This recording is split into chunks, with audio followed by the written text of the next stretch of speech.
Well, we certainly didn't expect this to happen. Oops. Okay. Because, this was our plan of starting this presentation.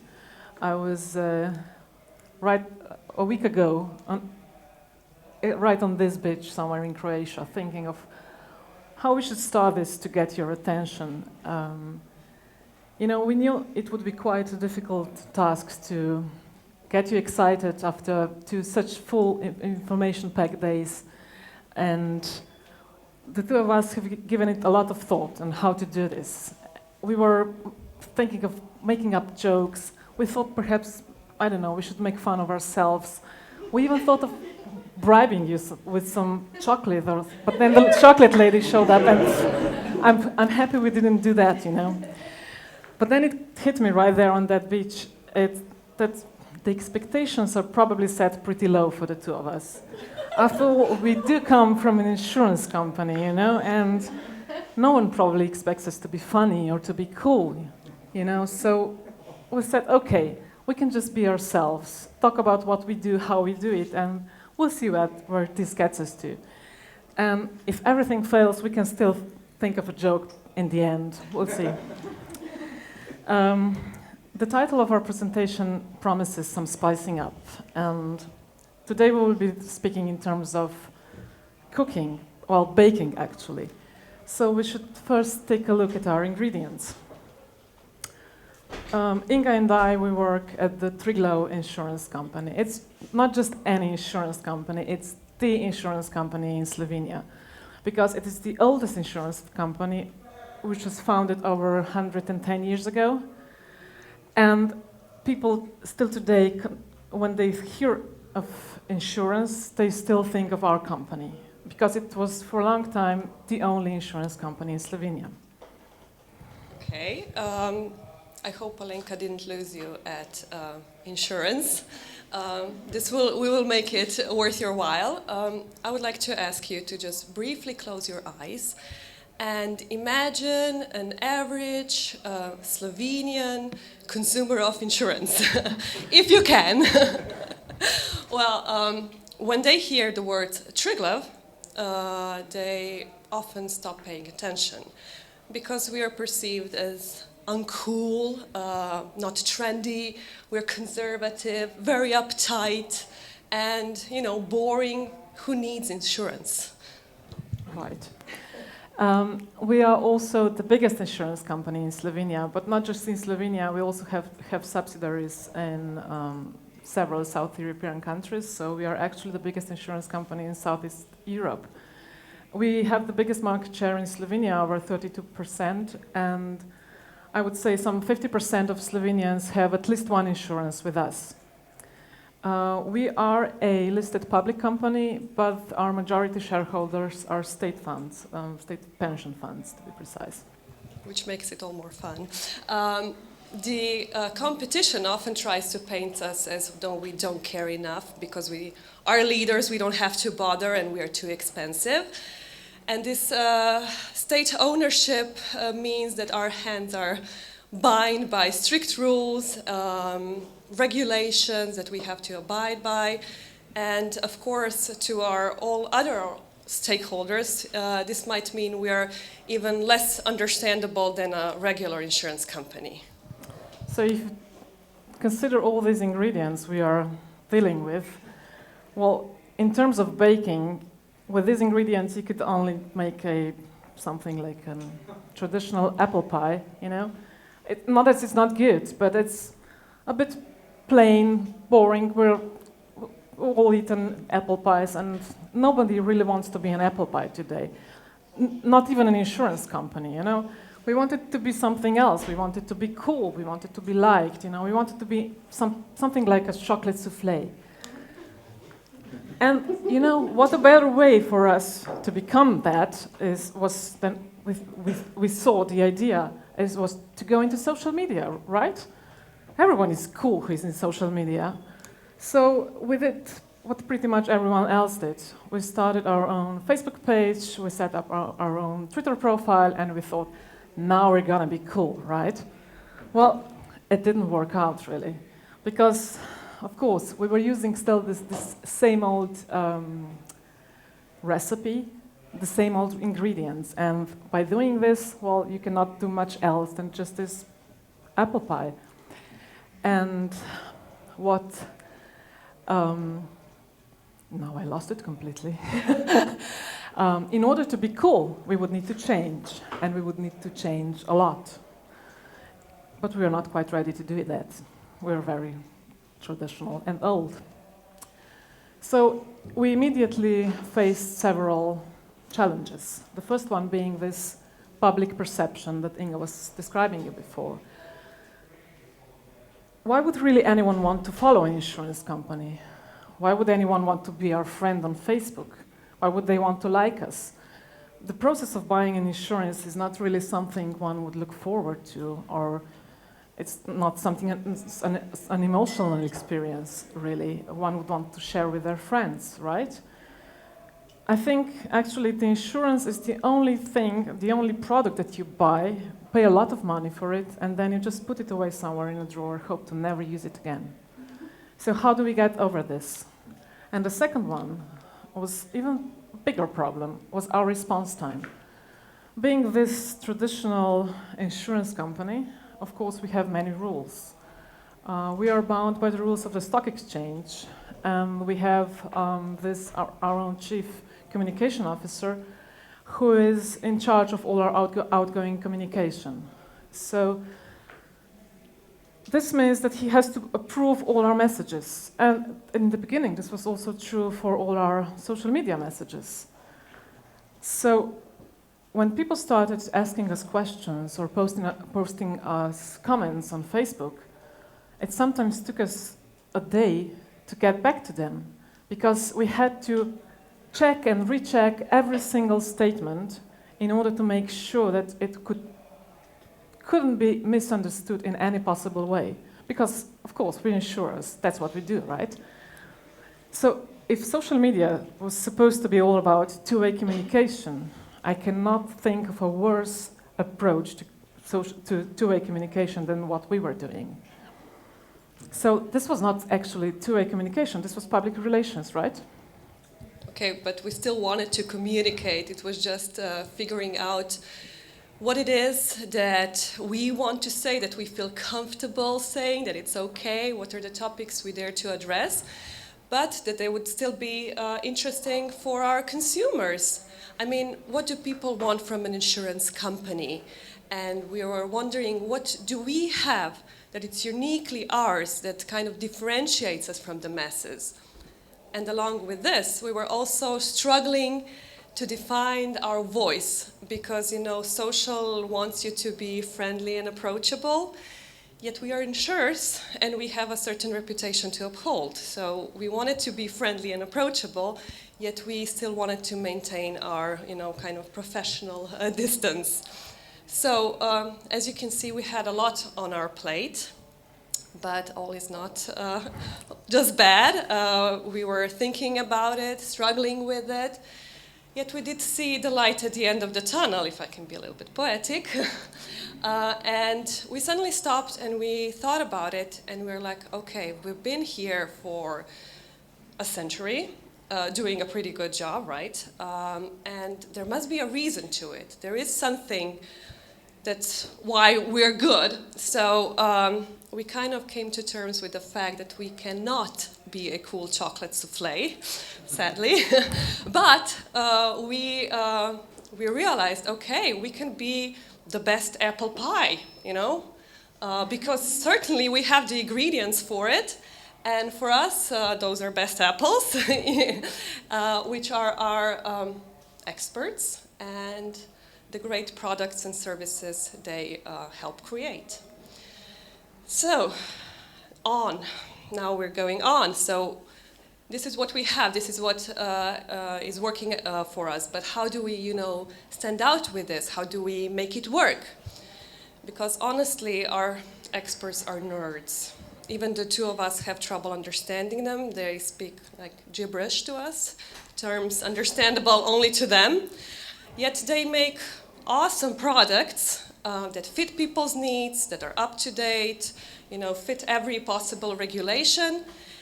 And at the end of the day, we have to admit, having a good insurance policy is a wise decision. It might not be, emotional, but it's a logical decision. So we were kind of wondering, how do we make these messages come across without us sounding like, boring parenting figure nobody wants to listen to? So we were, okay, we don't want to post cute cat photos, like our colleague mentioned yesterday. We wanted to do content that carried a message. And we didn't want that message to be, pushy, buy this now or else you're doomed. We wanted to simplify those great experts and products they produce.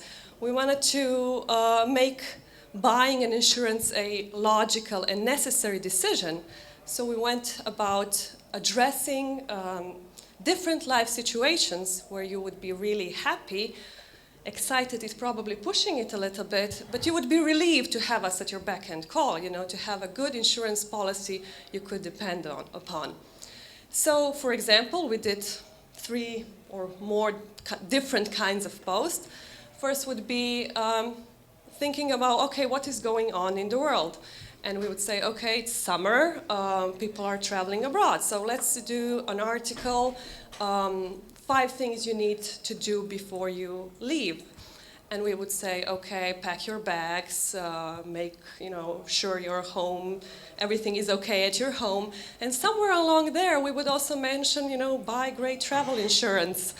Or we would skip on insurance in general and address a topic we felt really comfortable with, which is security and safety, keeping people safe when, going hiking, going to the beach, going swimming.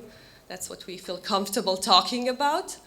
Or, which was really popular, and we don't know, I couldn't believe it, is when we just talked about insurance, simplified insurance. In Slovenia, people often complain, why is car insurance mandatory? And I don't think that's necessarily true only for Slovenia. So we were thinking about it and decided to do a post addressing just that. What would the world without car insurance look like? And it was really interesting how many people, read it and commented on it. So yes, we were really comfortable with what we are doing. And now was the time to make everyone there know what we were about. So we wanted to let everyone know, here it is, this is what we do. We create great content that addresses your needs, that gives you valuable information. And yes, we do have great solutions to many of your life problems, but hey, we don't want to push it. So, and we package this up into what we understand as content marketing. So, as soon as we started to produce this more meaningful content, we noticed 2 things. First of all, that the existing channels that we were using did not fit anymore. It's difficult to post a longer piece of content on Facebook in order to make sense, let alone Twitter. So we started to publish all this content on our own website. And with that, we also got the idea, well, actually, this makes sense, If the content is actually too valuable for us not to own it, not to have it on our own platform. And with this, our whole focus suddenly shifted.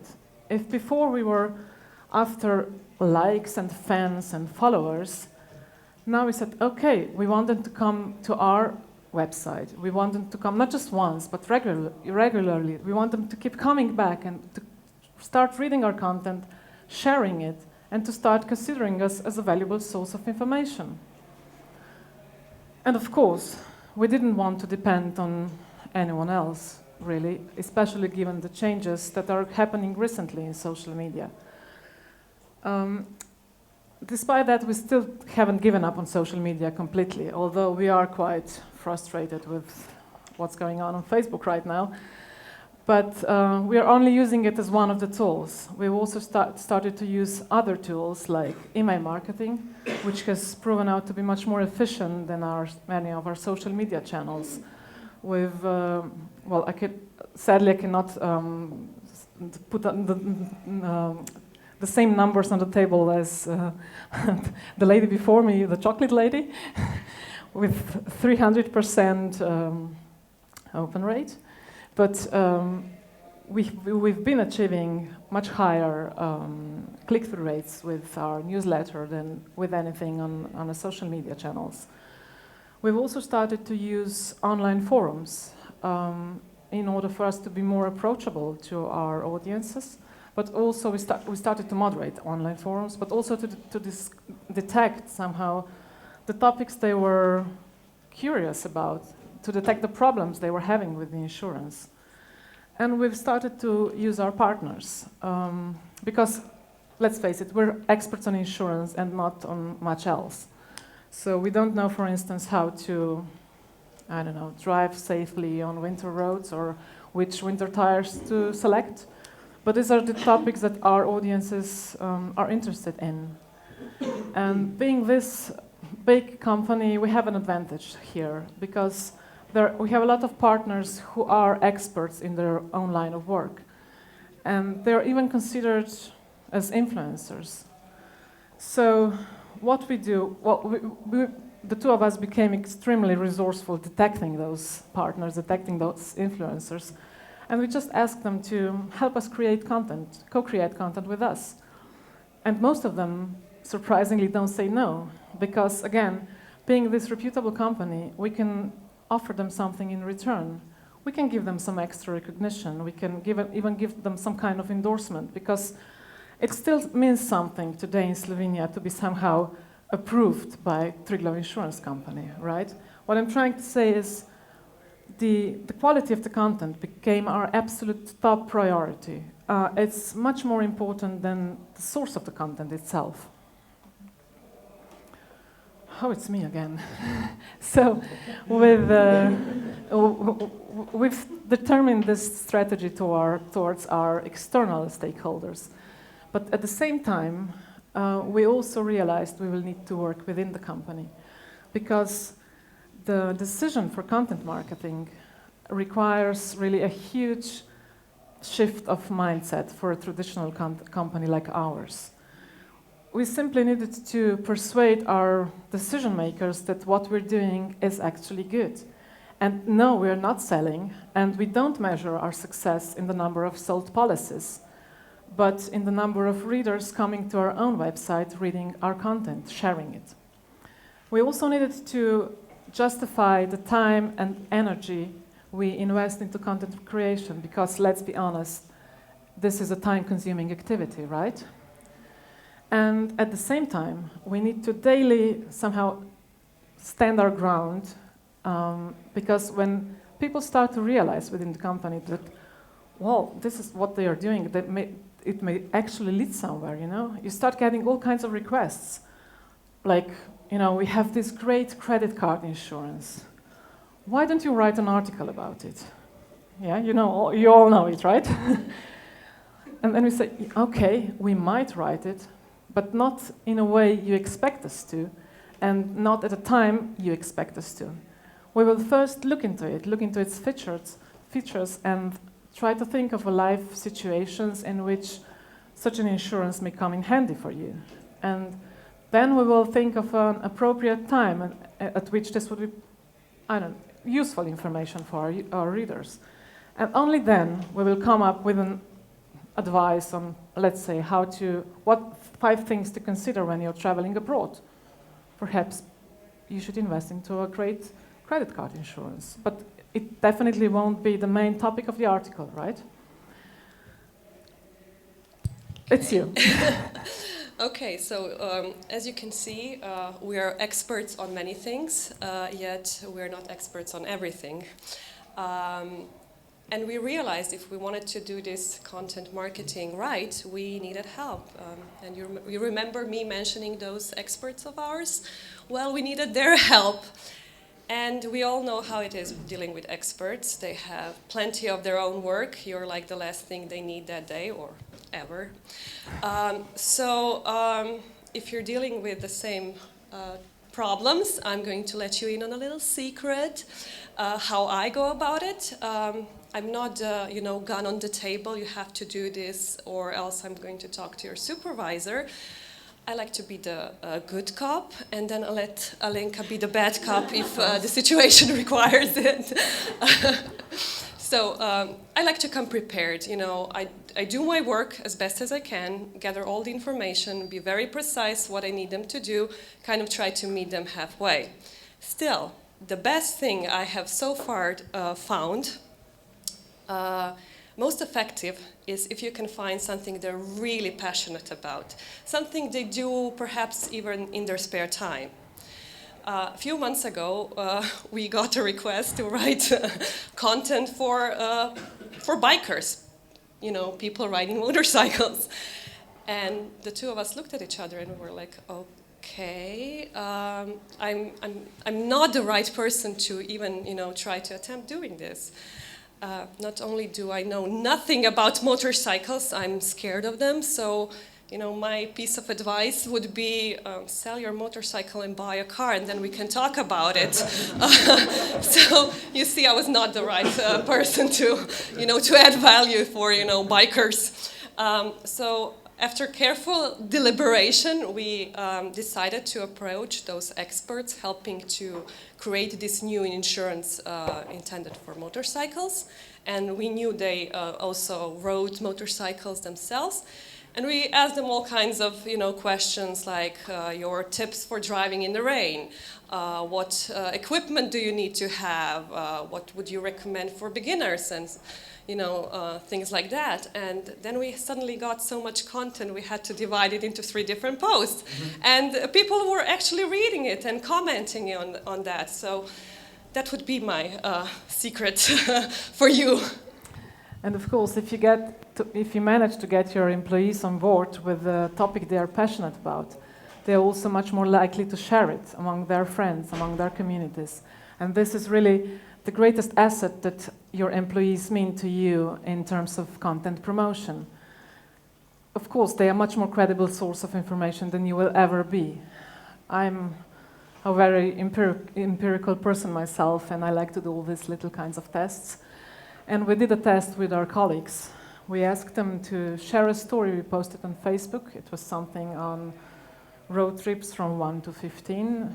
And although the reach that we achieved was nothing compared to the reach of our sponsored post on Facebook, the click-through rates just went through the roof, you know? Of course, it's totally understandable.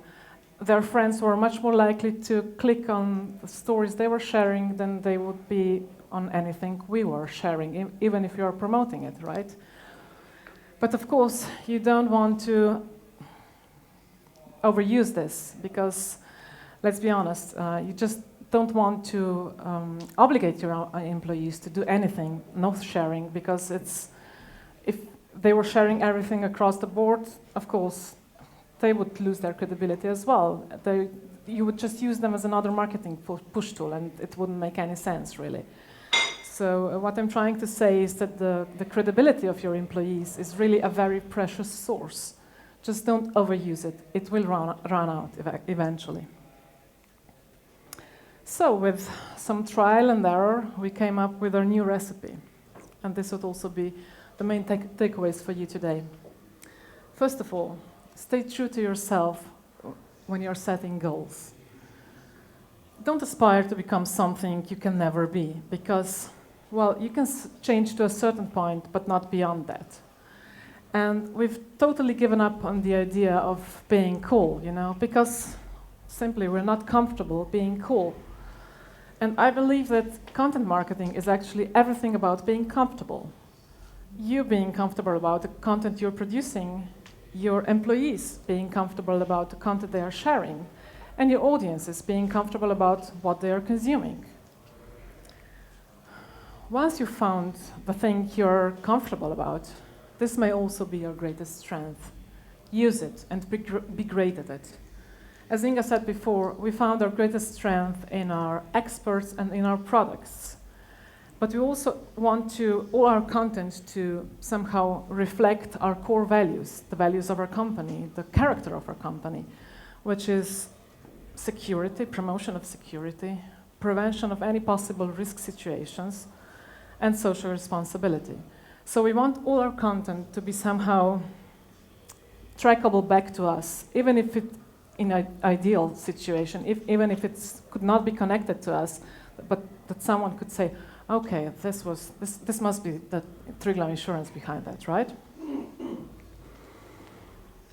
Okay, this one is really hard for us still, and I think we are all struggling with this often, that it's, we have to remember that it's not about you or us, and we have trouble sometimes explaining it in our company, that we have to think, what do consumers want? For example, if we have an insurance for used cars or for older cars, then we would have to, think about, what do people want to know about? And if we found that, spot where these two overlap, then that would be perfect. And just let me give you an example. We did have an insurance for older cars, and we were thinking, okay, what could we talk about? And we decided to do a series of articles because we realized people in Slovenia, due to the financial crisis, are buying more and more used cars. So we did advice on, tricks to avoid and tips how to buy a used car. And people really responded well to it. So, yeah, remember, it's not about you. Oh, okay. This one is my favorite because every now and then I see another company addressing their consumers in a different, cooler way. And I'm like, okay, we should do this, we should do this. But then I remember, no, what works for them might not work for us. We are an insurance company. Our voice is professional, occasionally humorous. And when we try to attempt to be humorous, it's usually at our own expense. We know that people who are dealing with insurance, they don't want a funny insurance company because they're either paying a lot of money to buy an insurance, or they're in a situation that at least at that particular moment is not a laughing matter. So we try to, like I say, exaggerate our own weakness of being very uptight and always thinking about the worst case scenarios. But hey, you know what? We are often right. So, you should do well if you followed us on Facebook just to see. So, yeah, I would, really recommend stick to your voice because your readers, your consumers are, expecting to get certain things and you're delivering that to them. So, they're loyal to you. Don't confuse them. And in the end, always keep the eyes on the prize. It's important to set up the goals, what you're trying to achieve, of course. And you will also determine a strategy, how you will get there. But I'm quite sure as you move along the way, you will need to adapt that strategy. Because this is a fast changing world, and we've all experienced it. And I just want to tell you not to give up if things suddenly change, because what may be the rule today may no longer work tomorrow. Because nothing really is set in stone. It's important to keep up with the changes. It may be small changes in your day-to-day business, like what people are talking about, what's the trending topics, what is going on around you. Or of course, it may be these bigger changes that will require you to change your whole strategy. I'll just give you an example. It was in the end of January in this year, and we had our monthly newsletter all ready to send out, just to click send, and it would go out to all our subscribers. And then this huge snowstorm came up. It was overnight, half of Slovenia was covered in ice. It was catastrophic. Trees are falling down on people's houses, tearing down electricity lines. People were without electricity for weeks, actually. And we knew that if at that moment we send out that email, we would cause tremendous outrage, really, as if we didn't know what was going on around us. So at that moment, we did something I'm still proud of today. In just one day, and honestly, one day in terms of an insurance company is something like an hour in the real world. we managed to turn the story around, completely change the newsletter, come up with advice on how people should act in those difficult circumstances, how they should report their damage, how to even check if their policy even covers that damage. And we sent out that newsletter out the next day, and it was our most successful newsletter so far. So it is really important to give the right information at the right time to your audience. But at the same time, we are also on the brink of a much bigger change within our company. Through this presentation, we somehow wanted to give you an insight of the evolution of content marketing in our company. And we started pretty small with this social media and within our public relations department. Then we saw that social media is not really our thing, and we got this new independent digital department, and we thought we have it covered now, at least for a while, you know. But now we see that we are becoming a virtual front office of the whole insurance company. Whenever something goes wrong, whenever someone is not satisfied with our products, with our services, even with our ad campaigns, we are the first one to hear about it. We are the first line of defense, really, of the whole insurance company. So right now we are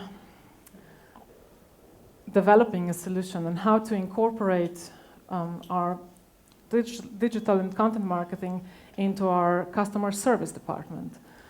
At the same time, the two of us are constantly facing situations in which we somehow cross over to public relations, of course, web design and IT, even research and development, sales. And we are yet to come up with a solution, with a structure that will somehow accommodate all these different areas within the company. And so that we can finally call ourselves content strategists, no longer content marketers, right? Okay, so when you want to do content marketing, at least that's what we believe. If you want to do it right, we think you have to stop thinking like a marketer or less like a marketer and more in terms of content, more in terms of a publisher. And I think there are no publishers out there working with only one writer. So we saw that to keep it interesting, to keep it fresh, to have new twists on old ideas or to come up with new ideas, we had to involve, different writers.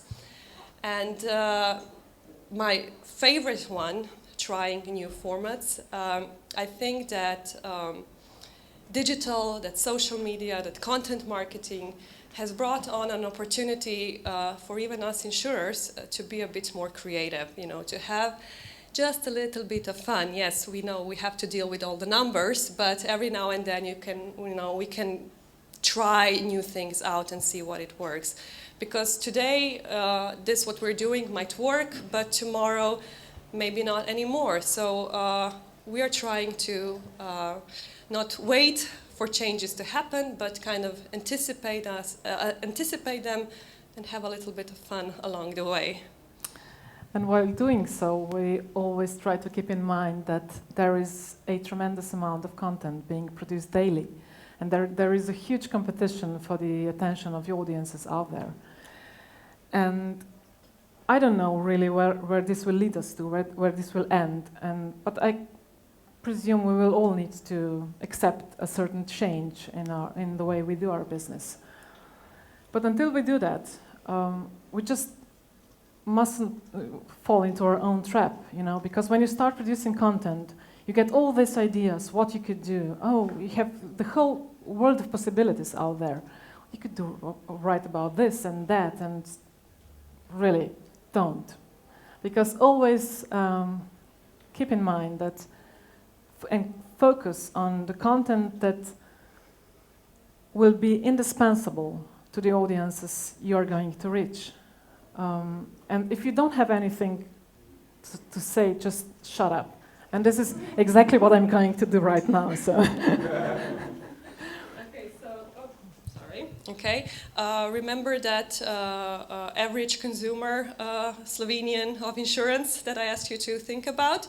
Well, we, the two of us, hope that with our work on content marketing, we have helped that consumer along the way, so that now when they see the words Triglav, they don't immediately, flip to something else. They look at what we're doing. They see us as a trustworthy partner, someone who is safe, who will keep them safe, someone who is reliable, and someone who has a full range of things they can find with us. We can cover from a baby to grandpa. We can fix everyone. And of course, we realize that we have, there are high expectations. We have set them really high, but we believe that with our work, we will not manage only to succeed them, but to overcome them. That's the plan. So before we let you ask us questions, we have a question for you. The two of us have a little bet going on. During these 2 days, I think I'm winning. But let's see. We just want to know if there is anyone out here working for a less sexy company than insurance. And maybe we can help you out. No? Okay, I rest my case. Thank you very much. Thank you.